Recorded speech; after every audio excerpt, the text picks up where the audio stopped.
가 나오게 됩니다. 어느 마귀가 죽음을 앞에 놓고 그동안에 사용되어져 왔던 무기를 쭉 전시해 놓고 다른 악마들에게 팔게 되었습니다. 근데 여러 가지 무기 가운데 특별히 오래되고 낡은 무기가 제일 비싼 거 있죠.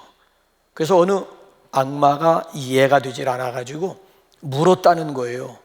이 무기는 오래되고 낡았는데 왜 고가로 판매를 합니까?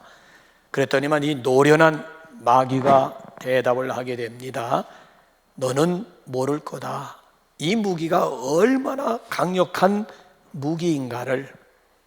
나는 지금까지 이 무기 하나 가지고 많은 불신자들을 지옥으로 가게 했고, 이 무기 하나 가지고 많은 신자들을 쓰러뜨렸노라고.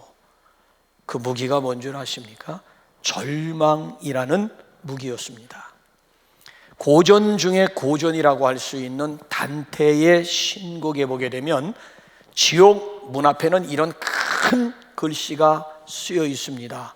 이곳에 들어오는 모든 이들이요 희망을 버리라.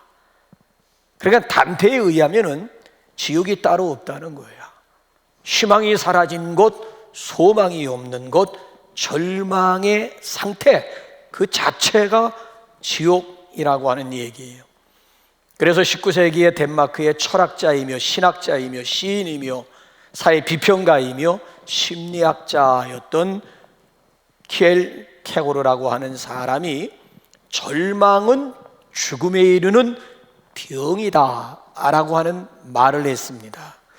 자, 우리는 코로나19의 장기화와 사회적 거리두기로 인해서 국민 정신건강에 적신호가 들어왔습니다.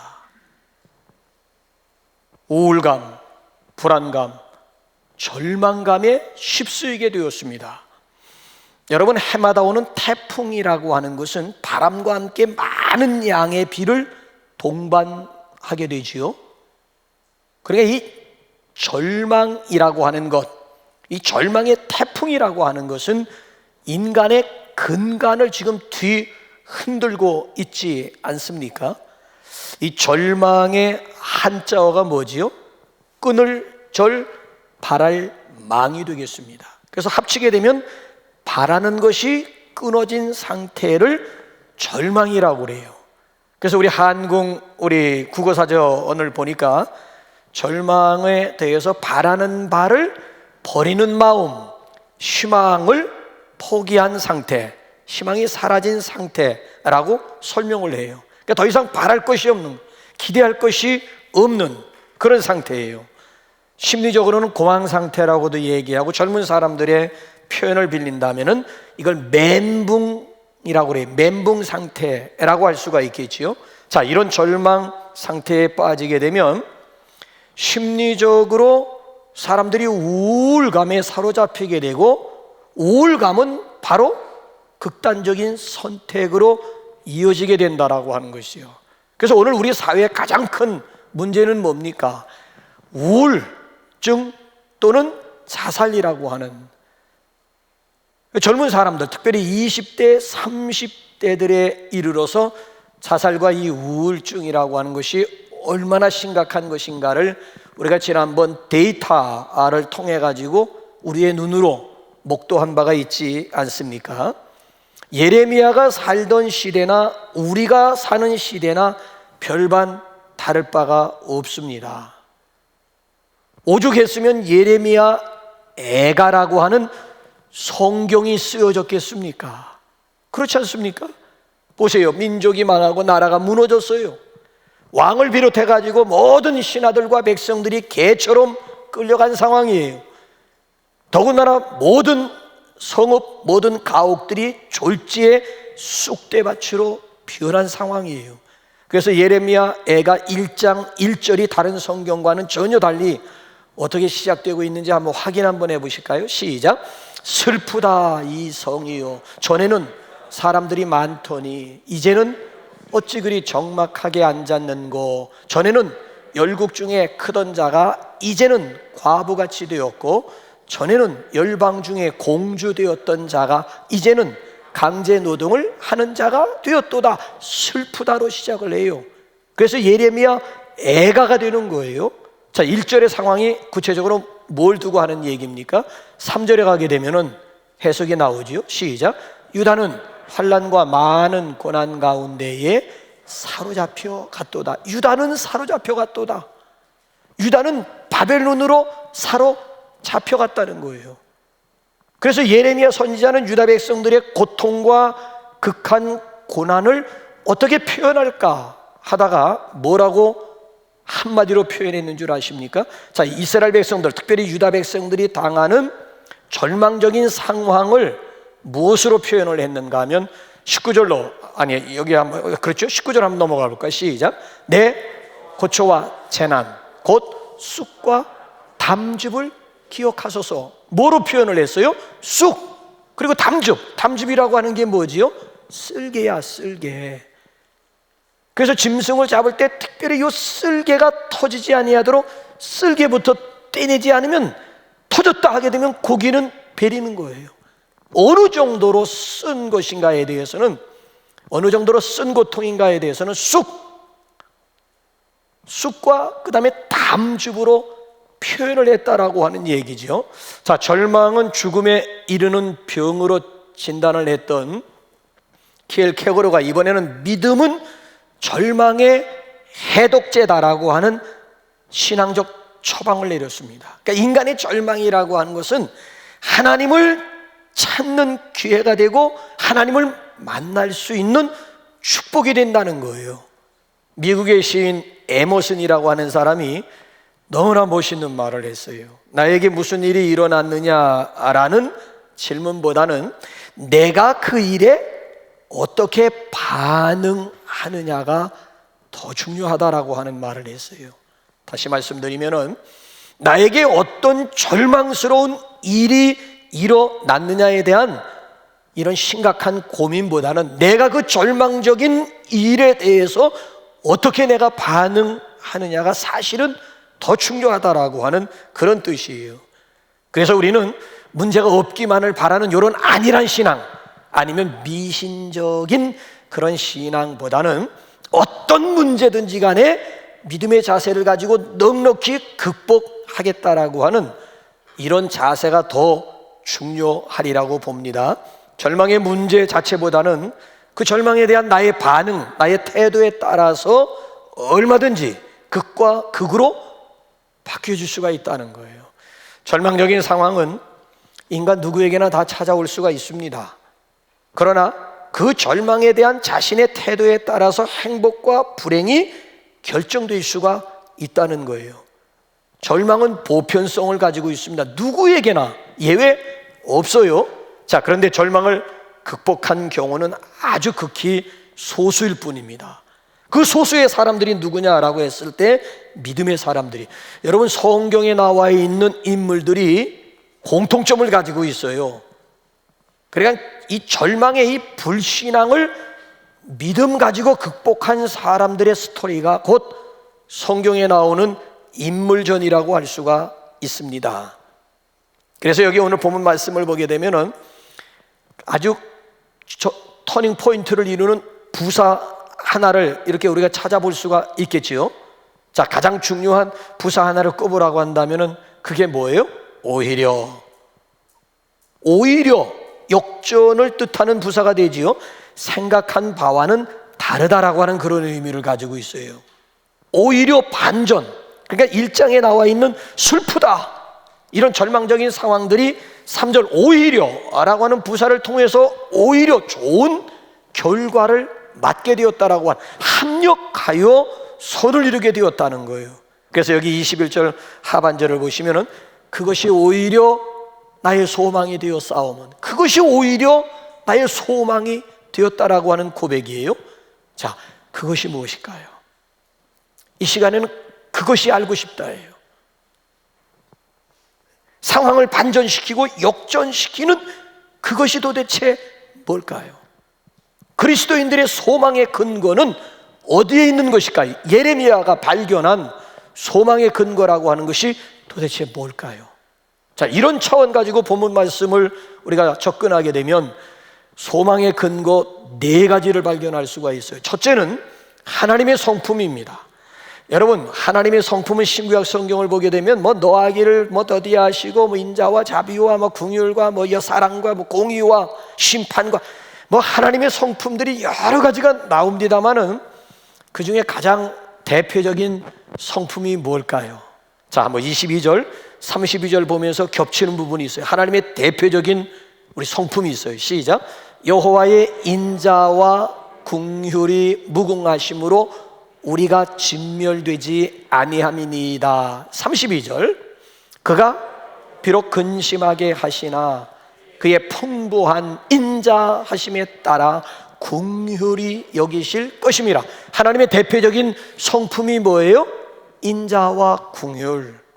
먼저 개역 한글 성경판에 보게 되면 자비와 긍휼, 인자와 긍휼이 하나님의 대표적인 성품입니다. 하나님의 풍부한 자비대로 긍휼히 여겨주실 것이라는 확신이 예레미야 마음 가운데 있었습니다. 여러분, 그렇습니다. 우리가 현실에 눈을 고정시키면 앞뒤로 좌절할 수밖에 없어요. 근데 우리의 시선을 위에 계신 하나님 앞에 고정시키면 얼마든지 소망을 가질 수가 있다는 거예요. 신구약 성경들 가운데 아마 다윗처럼 아마 고난을 많이 당한 사람이 있을까요? 거의 반평생이 유랑 생활하는 거야. 도망자 생활을 하는 거야. 죄가 있어서 도망가는 것도 아니라고요. 뭐 때문에 장인이 사위 때려 죽이려고 하는지, 뭐 때문에 임금이 가장 충성스러운 신하 하나 잡기 위해서 군사 3,000명을 이끌고 수색을 해나가는지 이해가 오죽했으면 글쎄 남의 나라로 망명까지 갔겠습니까? 아니, 이스라엘을 위기 가운데 구한 것도 죄가 된단 말이에요. 골리앗 쓰러뜨린 것이 결정적인 도망자 신세가 되는 이유가 될 수가 있다. 억울하기 이럴 데 없잖아요. 자, 보세요. 다윗은 인생 가운데서 이렇게 밀려오는 이런 좌절감과 절망을 어떻게 극복했는 줄 아십니까? 우리 한번 시편 39편 한번 7절 한번 볼까요? 시작. 주여, 이제 내가 무엇을 바라리요? 나의 소망은 이제 내가 뭘 바라요? 저 바라리요라고 하는 것도 영어 성경을 보게 되면 호프야. 이제 내가 무엇을 소망하리요? 나의 소망은 오직 하나님께 있나이다. 자, 보세요. 이런 고백을 할 뿐만 아니라 자기가 자기 영혼을 향해서 뭐라고 선포하면서 뭐라고 명령하고 있는지 이번엔 시편 62편 한번 5절 한번 보실래요? 시작. 나의 영혼아 잠잠히 하나님만 바라라. 무릇 나의 소망이 그로부터 나온다. 자기가 자기를 향해서 선포하는 거야. 나의 영혼아 잠잠히 하나님만 소망하라. 무릇 나의 소망은 하나님으로부터 나오는도다. 나의 소망은 하나님으로부터 나오는도다. 그러니까 소망의 근거가 어디에 있다는 얘기입니까? 나에게 있는 것도 땅에 있는 것도 아닌 하나님이 바로 우리의 소망의 이유요, 소망의 근거임을 믿으시기 바랍니다. 자, 그런가 하면 두 번째로 소망의 근거를 어디서 찾았는가 하면은 기도에서 찾고 있습니다. 자, 우리 한번 23절, 25절 한번 또 한번 읽어볼까요? 시작. 이것들이 아침마다 새로우니 주의 성실하심이 크시도소이다. 25절 시작. 기다리는 자들에게나 구하는 영혼들에게 여호와는, 자 23절 보게 되면 이것들이 아침마다 새롭다. 이것들이 뭐예요? 하나님의 자비, 하나님의 인자와 긍휼하심이 언제 새로워진다고요? 이것들이 아침마다 새롭다는 거예요. 그러니까 유대인들에게 있어서 아침이라고 하는 것은 이건 하나님 앞에 기도하는 시간이에요. 그래서 시편을 읽어보게 되면은 아침에 내가 하나님을 바라겠다, 아침에 내가 기도하겠다 라고 하는 표현이 얼마나 많이 나오는지 몰라요. 자, 시편 5편 3편을 제가 한번 읽어볼까요? 여호와여 아침에 주께서 나의 소리를 들으시리니 아침에 내가 주께 기도하고 바라리이다. 아침에 주께서 나의 소리를 들으시니 아침에 내가 주를 바라고 주께 기도하겠노라. 그러니까 이런 표현들이 아침을 깨우리로다, 아침에 내가 주를 바라리라, 아침에 내가 기도하겠다라고 하는 이런 표현들이 성경에 얼마나 많이 나오는지는 몰라요. 살면서 낙심하고 절망스럽다가도 아침에 엎드려서 기도하다 보면 어느 순간 내 마음속에 소망이 넘쳐나고 있음을 아침마다 경험한단 말이에요. 아침마다. 이것이 바로 아침을 깨우고 새벽을 깨우는 저들의 이유였습니다. 여러분들 그거 경험하십니까? 새벽에 나올 때의 발걸음과 돌아갈 때의 발걸음이 달라요. 새벽에 이 시간 이 자리에 나올 때의 마음과 돌아갈 때의 마음이 결코 같지 않습니다. 같지 않음을 경험한 백성들이 역시 아침을 깨우고 새벽을 깨울 수가 있는 거예요. 여러분 그렇습니다. 오늘도 하나님은 구하는 사람들에게 긍휼과 자비를 베풀어 주실 줄로 믿습니다. 구하는 영혼들에게 선을 베풀어 주실 줄로 믿습니다. 그렇기 때문에 기도하는 사람들에게는 절망의 이유 없어요. 절망해야 될 이유가 없어요. 기도할 수 있는데 왜 걱정하십니까? 기도할 수 있는데 왜 절망하십니까? 기도를 쉬고 있으니까 별것도 아닌 것들이 문제가 되고, 기도를 쉬고 있으니까 모든 일들이 꼬일 대로 꼬이는 것 아니겠습니까? 기도를 쉬지만 않으면 얼마든지 길이 있다는 거예요. 기도는 하나님의 성품, 다시 말씀드리면 하나님의 마음을 움직이는 힘이 있고 하나님의 보좌를 움직이는 힘이 있음을 믿으시기 바랍니다. 그래서 예레미야가 유다 백성들에게, 오늘은 우리에게 뭐라고 도전하는지 본문은 아닙니다만 3장 41절로 한번 넘어가 볼까요? 시작. 우리의 마음과 손을 아울러 하늘에 계신 하나님께 들자. 자, 저 구절을 공동 번역에서는 어떻게 번역을 했는지, 똑같은 41절인데 한번 볼까요? 시작. 하늘에 계시는 하나님께 손들고 마음 바쳐 기도드리자. 하늘에 계시는 하나님께 손들고 마음 바쳐 기도. 손드는 행위를 공동 번역에서는 뭐로 번역을 했어요? 기도로 번역을 했어요.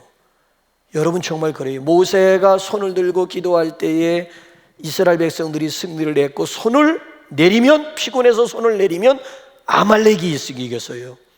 그래서 모세의 기도에 손이 내려오지 않도록 아론과 훌이라고 하는 사람이 모세 양옆에서 모세의 손을 받쳐줌으로 인해 가지고 결국 이스라엘 백성들이 승리를 하게 되어 그 자리에, 손을 든 그 자리에 깃발을 하나 꽂았는데 그 깃발의 이름이 뭡니까? 여호와 니시, 여호와는 나의 기, 여호와는 나의 승리. 손을 든 그 자리가 곧 승리의 자리요, 여호와의 기가 꼽혀지는, 여호와의 깃발이 세워지는 승리의 장소임을 믿으시기 바랍니다. 이거 굉장히 오늘도 우리에게 중요한 일이 아닐 수가 없는 거예요. 사도 바울이 이 사실을 깨달았던지 신약에서 뭐라고 우리에게 출애굽기 17장에 버금가는 도전을 주고 있는지 디모데전서 2장 8절 한번 보실래요? 시작. 그러므로 각처에서 남자들이 분노와 다툼 없이 거룩한 손을 들어 기도하기를 원하노라. 거룩한 손을 들어 기도하기를 원하노라. 이제는 손 들고 기도할 때가 되었습니다.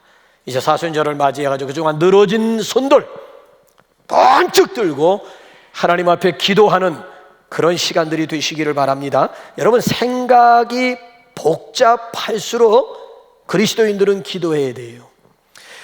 알렉산더가 페르시아를 정복할 때에 성문 곁에 커다란 실타래가 하나 걸려 있고 그 옆에 글씨가 새겨져 있었는데, 누구든지 이 실타래를 풀면 세계를 지배한다. 그래서 많은 사람들이 세계를 지배하겠다고 그 실타래를 풀려고 했습니다마는 아무도 실타래를 푸는 사람이 없었습니다. 알렉산더도 그 글씨를 딱 보더니만 한번 씩 웃고 나더니만 차고 있던 칼을 빼가지고 단칼에 그 실타래를 베어버렸다라고 하는 것 아니겠습니까? 여러분 한번 보세요. 생각이 복잡할 때는 그 문제와 생각에 매여 있어서는 안 된다는 거예요. 기도로 막기라고 하는 이 말씀과 같이 그리스도인들은 단순히 하나님 앞에 기도하기만 하면 하나님께서 새로운 길을 열어주신다는 거예요. 기도가 이 일을 하게 하고 기도가 닫힌 문을 여는 열쇠임을 믿으시기 바랍니다. 그래서 우리 사순절을 통해서 우리 한번 기도의 손을 좀 번쩍 들고 좀 하나님 앞에 부르짖어가면서 기도하는, 기도가 우리에게 소망을 가져다 줄 줄로 믿습니다. 자, 그런가 하면 세 번째로는 소망의 근거를 어디서 발견했는가 하면은 엎드림에서 발견합니다. 자, 29절 우리 한번 다 같이 한번 읽어볼까요? 시작. 그대의 입을 땅에 티끌에 댈지어다. 혹시 소망이 있을지로다. 혹시 소망이 어디에 소망이 있다는 얘기예요? 우리의 입을 땅에 티끌에 대라는 게, 이 티끌을 다른 성경을 보게 되면 먼지로 번역한 성경도 있고 흙으로 번역한 성경도 있고 땅으로 번역한 성경도 있고 땅 바닥으로 번역을 한 성경들이 있어요. 그러니까 우리의 입을 땅바닥에다가 대라라고 하는 얘기는 엎드리라고 하는 얘기예요. 엎드리. 문제는 사람들마다 엎드림이 없다는, 엎드림이 없다 보니까 더 이상 보이는 것도 없고 들려지는 것이, 엎드려야 하나님의 세미한 음성이 들려오는데 엎드림이 없다 보니까 더 이상 눈에 보이는 것도 없을 뿐만 아니라 귀에 들리는 것조차 없는 거예요. 교만한 사람들이 자주 절망합니다. 여러분, 겸손한 사람들, 엎드리는 사람들이 절망하는 거 봤습니까? 입을 땅에 대고 한번 여러분 엎드려 보세요. 하나님께서 뭐라고 말씀하시는지 한번 엎드려 보세요. 하나님께서 어떻게 오셔서 내 마음을 만져주시고 터치해 주시는지 한번 엎드려 보시기 바랍니다. 오히려 고난과 절망이라고 하는 것이 새롭게 하나님을 만날 수 있는 기회가 되는 거예요. 여러분, 방송이라든지 매체를 통해 가지고 무슬림들이 기도하는 거, 아니면 유대인들이 기도하는 모습들 보셨습니까? 우리 지난번에 소아시아 터키 지방에 갔던 분들은 거의 일주일 동안 하루에 5번씩 보고 들었어요. 정확하게 시간만 되면 하루에 5번, 새벽에서부터 밤늦게까지 그 어간에 5번씩이나 무슬림들은 있는 자리가 어디든지 간에 그 자리에서 무릎을 꿇고 배를 넙죽이 땅에다 대고 땅에다 엎드립니다. 애누리 없어요. 예외도 없어요. 우리 같은 경우에는 참 그게 얼마나 새벽 시간에 한참 고나 떨어졌는데 요란한 소리와 함께 막 이상한 막 샬라샬라 하면서 막 주문해 오는 소리가 나고, 그럼 무슬림들은 그 자리에서 일어나가지고 땅에 넙죽이 엎드려요. 밤 늦은 시간에도 잠을 잘라 싶으면 또 요란한 소리, 동네마다 막 스피커를 통해가지고 철저하게 엎드려요. 더군다나 유대인들 같은 경우에는 하루 5번이 아니라 하루 3번입니다. 3시, 6시, 9시에 하나님 앞에 기도하는데, 유대인들의 평상시 기도는 서서 왔다 갔다 하면서 하늘을 쳐다보면서 손을 들고 기도합니다.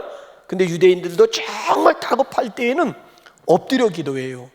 엘리야 선지자는 거짓 선지자 850명과 갈멜산 꼭대기에서 대결을 펼칠 때에 어떻게 기도했는가 하면 무릎을 꿇고 자기 머리를 양 무릎 사이에 쳐박고 하나님 앞에 엎드려 기도했다고 그랬어요. 그래서 결국 3년 6개월 동안이나 굳게 닫혔던 하늘의 문을 여는 열쇠가 어디에 있었는가 하면 하나님 앞에 넙죽이 엎드린 가운데 있었다는 거예요. 사도 바울도요, 에베소서 3장 보게 되면 에베소 교인들을 위해서 중보할 때에 그냥 기도한 것이 아니라 내가 하늘과 땅에 이름을 주신 아버지 앞에 기도하니, 그래서 무릎을 꿇고 엎드려 하나님 앞에 기도해요. 그래서 신구약 성경에 엎드린다라고 하는 표현이 286회씩이나 나옵니다. 그만큼 신앙인들, 그리스도인들에게 있어서는 하나님 앞에 엎드림이 중요하다라고 하는 것을 우리에게 말씀해 주고 있는 거예요. 자, 이들의 엎드림에는 2가지 의미가 있는 거예요. 왜 엎드리라고 하는 얘기인가? 왜 엎드리는가 하면 2가지 이유 때문에 무슬림들이 엎드리고 유대인들이 엎드리고 성경에 나와 있는 많은 신앙의 선배들이 엎드렸어요. 그 하나는 뭔가 하면 인간의 연약성에 대한 고백이에요. 나는 흙과 같이 흙으로 지음받은 피조물임을 땅에 엎드리면서 고백하는 거예요. 또 한 가지 고백은 나는 죄인입니다. 얼굴을 감히 하늘을 향해서 들 수 없을 정도로 하나님 앞에 나는 죄인입니다라고 하는 뜻으로 땅에다가 얼굴을 대고 엎드리는, 여기에 저들의 낮아짐이 있고 여기에 저들의 진정한 겸손이 있다는 거예요. 자, 사도 바울도 뭐라고, 사도 중에 사도였던 바울도 뭐라고 자기 자신을 고백하는지 한번 보실래요? 자, 우리 한번 고린도후서 4장 7절 한번 볼까요? 시작. 우리가 이 보배를 질그릇에 가졌으니 이는 심히 큰 능력은 하나님께 있고 우리에게 있지 아니함을 알게 하려 함이라. 자신을 뭐로 지금 고백하고 있어요? 나는 질그릇입니다. 깨지기 쉬운 나는 질그릇과 같은 존재입니다. 이 질그릇 속에 내가 보배 대신 그리스도를 담고 있습니다. 그리스도를 내 안에 모시고 있습니다. 질그릇을 고백할 땐 능력의 힘이 큰 것은 하나님께 있고 나에게 있지 아니함이니이다라고 하는 것을 질그릇으로 고백하고, 자신의 연약함을 질그릇으로 사도 바울이 고백하는 거야. 무슬림들만, 유대인들만 그런 것이 아니고 사도 바울도. 더군다나 디모데전서 1장 15절 한번 볼까요? 뭐라고 고백하는지 한번 보십시오. 시작. 미쁘다 모든 사람이 받을 만한 이 말이요 그리스도 예수께서 죄인을 구원하시려고 세상에 임하셨다 하였도다. 죄인 중에 내가 괴수니라. 죄인 중에 내가 괴수다. 괴수가 뭐예요? 우두머리라는 거예요. 나는 죄인 중에서도 우두머리 죄인 중에서 내가 으뜸이다. 난 죄의 장아찌, 나는 죄의 본질이 내가 죄의 본질이다라고 하는 그런 고백이에요. 사람들이 왜 교만한 줄 아십니까? 이 두 가지를 망각하기 때문에 그래요. 자신이 얼마나 연약한 존재인가를 망각하기 때문에, 자신이 얼마나 티끌만한 존재임을 모르기 때문에 교만해지는 것. 또 한 가지, 자기 자신이 얼마나 흉악한 죄인인가를 잊어버리기 때문에 교만해. 이 두 가지를 기억하는 사람은 절대 교만할 수가 없는 거예요. 절대 교만할 수가 없는 거예요. 이제 여러분들 엎드림에 대한 의미를 분명히 아셨지요? 하나님 앞에서 자주 엎드리시기 바랍니다. 하나님은 겸손한 자에게 은혜를 주실 줄로 믿습니다. 주 앞에서 낮추라. 때가 되면 주께서 너희를 높이시리라고 그랬어요. 내가 스스로 낮추기만 하면 하나님께서 때가 되면 반드시 나를 일으켜 세울 뿐만 아니라 하나님께서 나를 높여주실 때가 반드시 온다라고 하는 이야기예요. 겸손하기만 하면, 그렇죠? 하나님께서 우리의 진정한 소망이 되심을 분명하게 발견할 수가 있습니다. 그래서 엎드림의 소망을 예레미야가 발견했고요. 자, 마지막 네 번째로는 하나님의 본심을 이해하는 데서 찾았습니다. 자, 우리 끝으로 한번 33절 한번 읽어볼까요? 시작. 주께서 인생으로 고생하게 하시며 근심하게 하심은 본심이 아니시로다. 우리로 하여금 고생하게 만들고 근심하게 하는 것이 하나님의 본심이 아니라는 거야. 그럼 도대체 하나님의 본심이 뭘까요? 우리 디모데전서 2장 4절 한번 볼까요? 시작. 하나님은 모든 사람이 구원을 받으며 진리를 아는 데에 이르기를 하나님의 원, 하나님의 뜻, 하나님의 마음, 하나님의 본심이 뭐예요? 구원, 생명, 사는 것. 그래서 에스겔서에 보면 너는 피투성이라도 살라. 피투성이라도 스스로 포기하지 말고 살라는 거야. 사는 게 하나님의 뜻이라는 거야. 자, 더 노골적으로, 신약에서 말고, 자, 더 노골적으로 하나님의 마음, 하나님의 본심, 하나님의 생각이 뭔지 예레미야 29장 11절로 한번 가보실까요? 시작. 여호와의 말씀이니라. 너희를 향한 나의 생각을 내가 아나니 평안이요 재앙이 아니니라. 너희에게 미래와 희망을 주는 것이니라. 우리를 향하신 하나님의 본심이 뭐라고요? 재앙이 아니고 평안.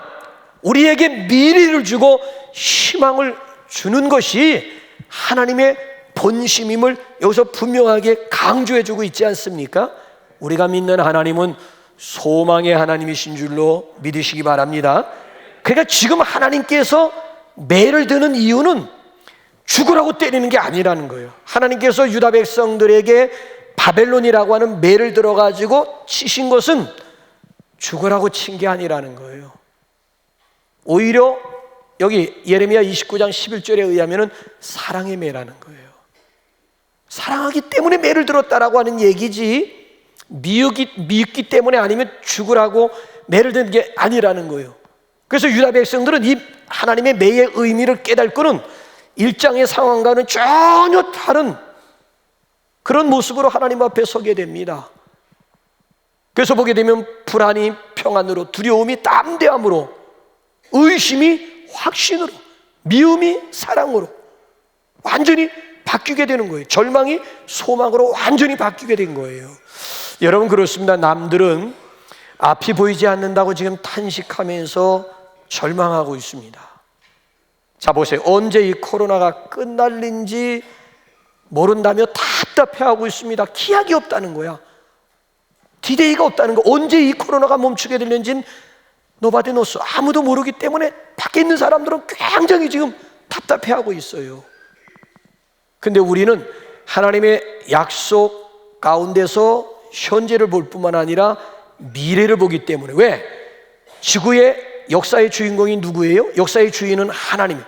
하나님은 전지전능, 무소부재, 영원불변하신 하나님일 뿐만 아니라 본문에 보게 되면 인자와 긍휼이 많으신 하나님이 우리에게 계시기 때문에 여전히 우리에게는 소망이 남아요. 이 소망을 무슨 소망? 산 소망. 베드로전서에 보게 되면 그리스도인들의 소망은 단순한 희망 차원이 아니고 산 소망. 왜? 살아계신 하나님 앞에 우리의 시선을 고정시키고 있기 때문에 우리의 소망은 단순한 희망이 아닌 산 소망임을 말씀해 주고 있습니다. 로마서 15장에 보게 되면 소망의 하나님이, 그러니까 우리가 믿는 하나님은 소망의 하나님임을 분명히 강조해 주고 있습니다.